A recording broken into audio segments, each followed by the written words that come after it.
কোনো একজন ব্যক্তি বা মন্ত্রী মৌখিকভাবে বললে বা সাংবাদিককে বললে এটাতে তো রেসপন্ড করা difficult. We need official proposal. আপনারা যেটা বলেছেন যে ডেপুটি স্পিকার নিয়ে আমাদেরকে অফার করা হয়েছে প্রোগ্রাম মস্কি, আসলে এখানে দুটি বিষয় আছে। একটা বিষয় হচ্ছে আমাদের বর্তমান যে কনস্টিটিউশন, এই কনস্টিটিউশনে লেখা আছে যে জাতীয় সংসদে একজন স্পিকার এবং একজন ডেপুটি স্পিকার থাকিবে। এটা হচ্ছে বর্তমান সংবিধান। আর আমরা যে রিফর্মস প্রস্তাবনা আমাদের যেটা আছে সংস্কার প্রস্তাবনায় জুলাই চার্টারে, সেখানে আমরা একমত হয়েছি, প্রস্তাব দিয়েছিলাম যে একজন স্পিকার থাকিবে, দুইজন ডেপুটি স্পিকার থাকিবে। সেই দুইজন ডেপুটি স্পিকারের মধ্যে একজন সরকারি দলের হবে, একজন বিরোধী দলের হবে। এই ব্যাখ্যাটা এখনো কনফিউজিং। যদি এমন হয় সরকার বর্তমান সংবিধানের আওতায় যে একজন স্পিকার হবে সরকারের কাছ থেকে, আর যে একজন ডেপুটি স্পিকার আছে এটা তারা বিরোধী দলকে অফার করবে, সেই ক্ষেত্রে বিষয়টা কি হয় আমরা বিবেচনা করে দেখব।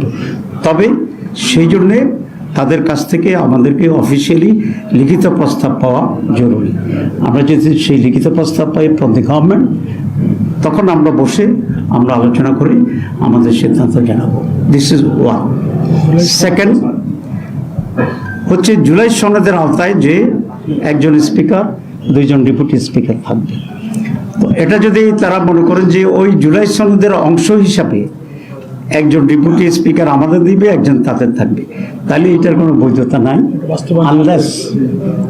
আনলেস যে রিফর্মসের গণভোটের যে রিফর্মসের টোটাল যেটা আছে এটার বাস্তবায়ন না হওয়া পর্যন্ত। তো সেটা টোটাল বাস্তবায়ন হলে যদি দুইজন হয়, একজন আমাদেরকে অফার করে, তখন আমরা আইনি ভিত্তিটা পর্যালোচনা করে সেটা আমরা দেখব। সুতরাং এখানে দুইটা অংশ আমি আবার রিপিট করছি টু বি ভেরি ক্লিয়ার। একটা হচ্ছে বর্তমান সংবিধানের আওতায় একজন স্পিকার থাকিবে, একজন ডেপুটি স্পিকার থাকিবে। সেক্ষেত্রে স্পিকার সরকারি দল নেবে এবং আমাদেরকে ডেপুটি স্পিকার অফার করবে। এখানে আইনের খুব বেশি ব্যর্থ নেই। তবে সেক্ষেত্রে আমরা মনে করি সরকার আমাদেরকে লিখিত প্রস্তাব দিলে আমরা বিষয়টা নিয়ে পর্যালোচনা করে আমাদের সিদ্ধান্ত জানাবো।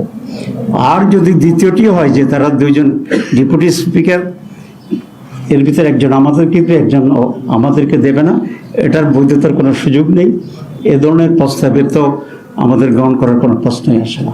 বরং আমাদের দাবি থাকবে যে জুলাই চার্টারকে পূর্ণাঙ্গভাবে বাস্তবায়নের উদ্যোগ নিয়ে এটাকে যদি আইনি ভিত্তি দেওয়া হয়, সংবিধান ইনক্লুড করা হয়, তখন দুইজনের স্পিকার আইনসম্মত হবে, সংবিধান সম্মত হবে এবং একটি বিরোধী দলকে দিলে, একজন সরকার নিলে এই আইনি ভিত্তি হবে, তখন এটা বিবেচনা করা হবে।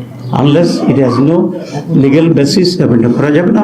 আর প্রথমটা আমি বলেছি, সরকার যদি আমাদেরকে লিখিত প্রস্তাব দেয় তখন আমরা এটা বসে বিবেচনা করবো এটা নিয়ে কী করা যায়। কোনো একজন ব্যক্তি বা মন্ত্রী মৌখিকভাবে বললে বা সাংবাদিককে বললে এটাতে তো রেসপন্ড করা difficult. We need official proposal.